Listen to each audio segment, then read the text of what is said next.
Okay, object on backplate cinema 4D. So we're going to actually let me see. I can't do it before that. So click on our camera, go to tags, simulation. I mean tracker tags, camera calibrator. Click on image. Click on the three dots, and I'm going to get my background image. I'm going to click on full image just to make sure the full image is showing. We're going to go to calibrate. We're going to go to add grid. We're going to take our grid lines. We're going to place them in areas on our photos so we can get our perspective. Click on this one. Click on this one.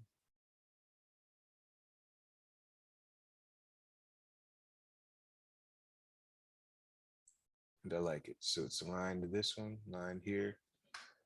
Everything looks good. Now I'm going to click on add. I already did the add grid. Now I'm going to hold down shift and click on this edge. Hold down shift, click on this opposite edge. Hold down shift and click on the opposite edge one more time.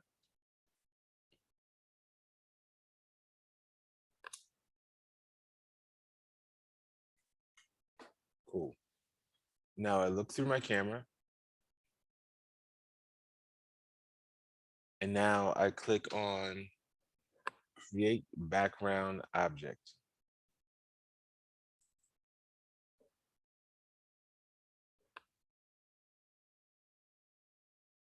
Now I get outside of my camera, middle mouse button click, and now I'm in this view. So now whatever object I'm going to make, so let me just go ahead and make a sphere. I take my sphere and I place it on the ground in front of the camera's view. I'll go into this view over here.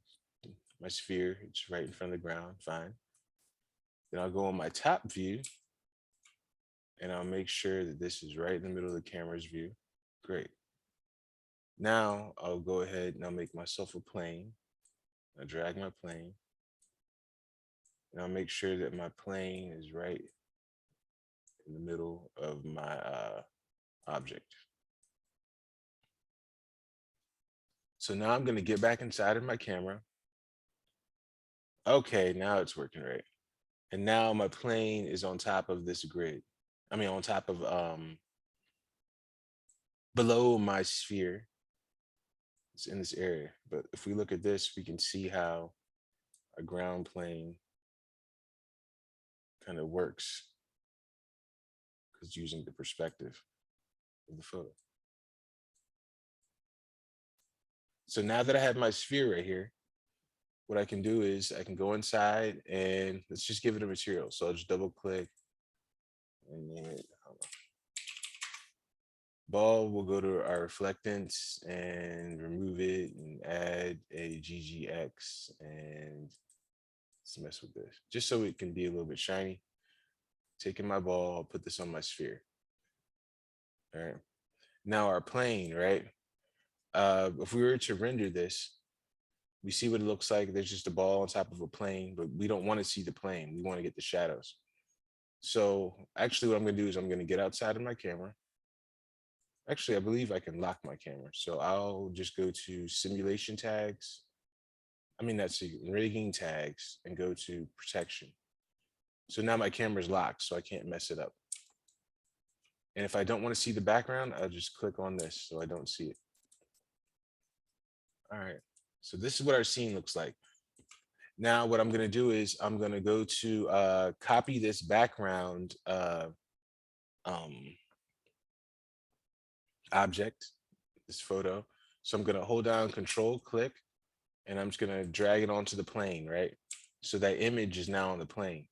So if we were going to render, let's just see what we see. All right. but I don't want to see the plane. So I'm going to go to tags, go to render tags, compositing. And now on the compositing tag, I'll go to compositing background. Now, when I render this, we don't see anything. We don't see our ground plane, but we want to see something. So let's get some lights.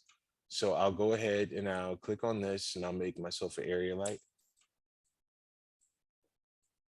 You can see the area light, what it's doing. Now just rotate it this way and a little bit bigger.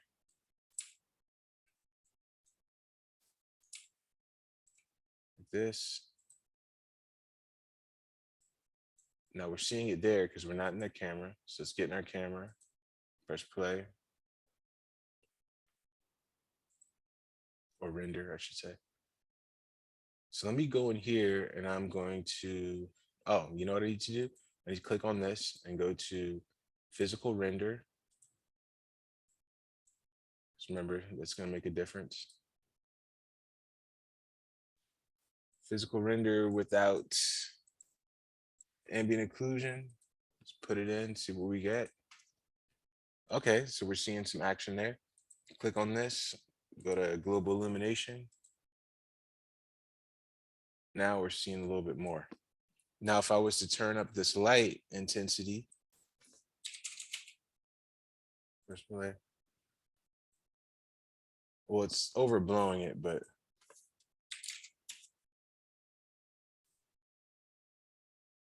our object is there and we can see a shadow. Now, additionally, we can do this. We can go click on our sky. So we have our sky object right here. We have our backplate. And what we're going to do is we're going to copy this. So we're going to go control click and copy this. And then we'll just name this sky texture, right? And I'll open up my sky texture. And what I'll do is right here, the color is already activated. So I'll click off of that. I'll go to luminance and I go right here and I go to bitmaps. And this, since this is what this is already there for, you know, the backplate image, and I'll just click on this. So now this is in the luminance channel. And if we press play, we're getting like, it's like a fake way to HDRI, like I kind of add your own HDRI. You could also add your own HDRI, but we have this now. And what we would do is we would right click on this. Oh, I think we just add another compositing tag. We could also just copy this and then press play.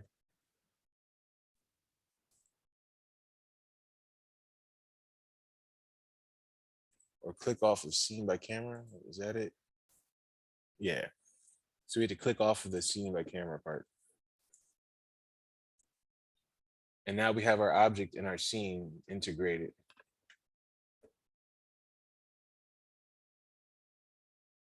And it's got the shadows and the lighting. And it's all about just playing with the lighting and taking it to different levels. As you can see, I just turned it down halfway and we're getting this. And the thing with this is that anything I put here now, so let me see if I can find something. I go to file, yeah, let's go to merge.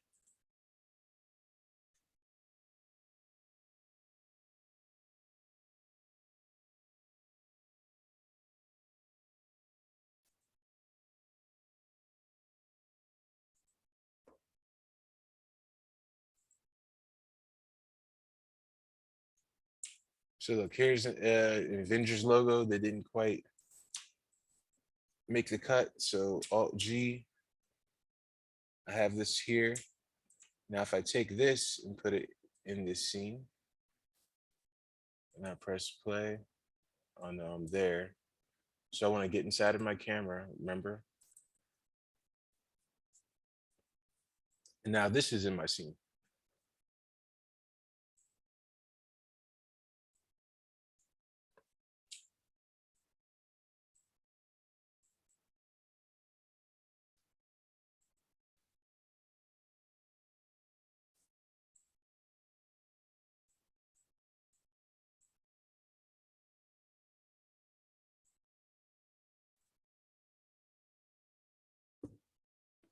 And whatever you want will go in your scene seamlessly if you just lay down the grid right and set the camera up correctly.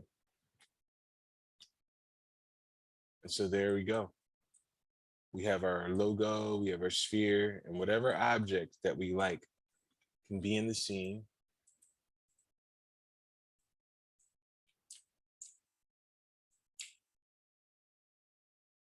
Looking good and looking natural, like it's actually there.